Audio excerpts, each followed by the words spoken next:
Hello and welcome to Yerushalmi Berachos Daf Samach Beis in the Ozvater print.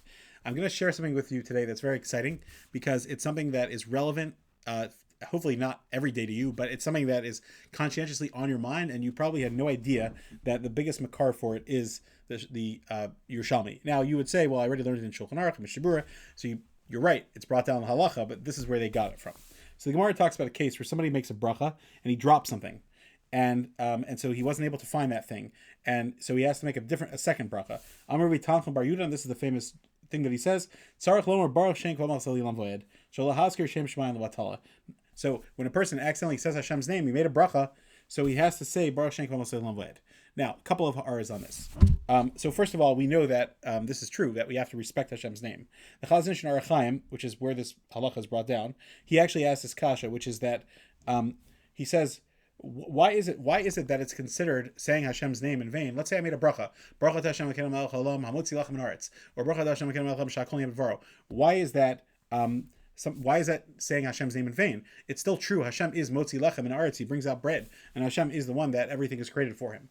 So he gives an answer that I don't understand, and because Chazal were koveya, these are brachas. So if you don't have the thing that you're being nena from, then they weren't koveya that you can make a bracha. So even though it's true that there are words in Tehillim that you could say Baruch Hashem Yom Yom or other psukim, but the brachas were disakin for this, and also his kavanah was that he was going to eat. Now you might say maybe he's asking, why can't a person just make a bracha?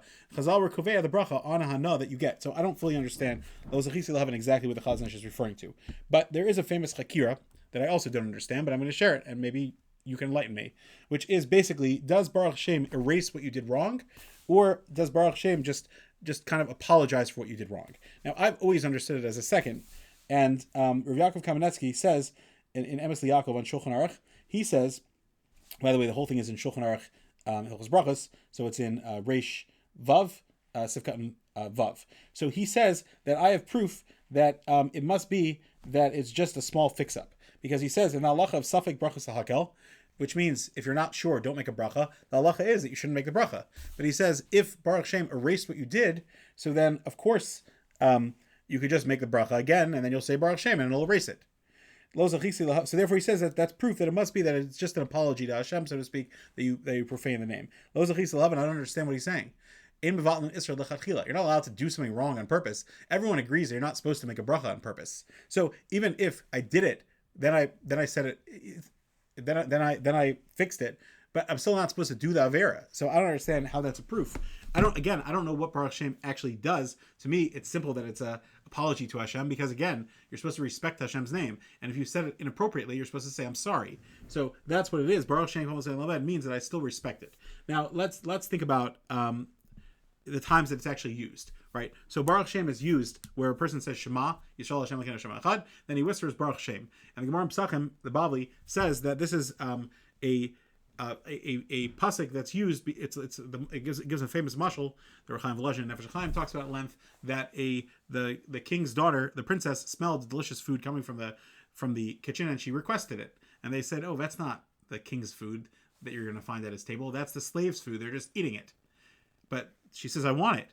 So they sneak it to her. They can't deny her giving it, but they also can't bring it to her publicly because it's an insult that she's eating the slave's food. So what does this mean? How is it an insult to Hashem that you're saying Baruch Shem? So Nefesh Chaim explains, and I heard this from Rosh Hashanah Pinkus, so that's all. He explains it a little bit more clearly to me, that to me to understand what the Nefesh Chaim is saying. He says that imagine if you say, Hashem, you are the king of the universe, of all the planets of this entire huge thing, and you say, Hashem, you see that ant hole there? You're also the king of that forever, which is true, but it's kind of an insult. So Shema Yisrael Hashem Elokeinu Hashem Echad is a unifying statement of God's grandeur. But Baruch Shem Kavon Achso Li'olam V'ed is Hashem, you're also the king of the humans, and this kingship where you're predominantly the king, it's kind of an insult, right? So, but still, that's what Hashem is Misava, because he wants a dira b'tachtonim, and he wants us to understand. So that's a very important thing about Baruch Shem Kavon Li'olam V'ed, that Hashem is being mitzamsim and saying, I want to have a relationship with you.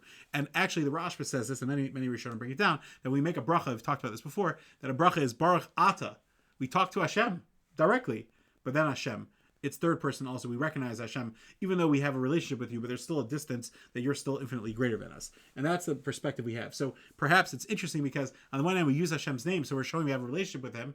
But the other hand, we're saying, Baruch Shem, and we're saying, Hashem, thank you for giving us the opportunity to get close with you and that you are the king of this universe and that you want that kingship of this universe to be understood. I look forward to hearing your thoughts as well. Have a great day. But this is the Makar for that halacha that is found in the Yerushalmi, which is really, really fascinating.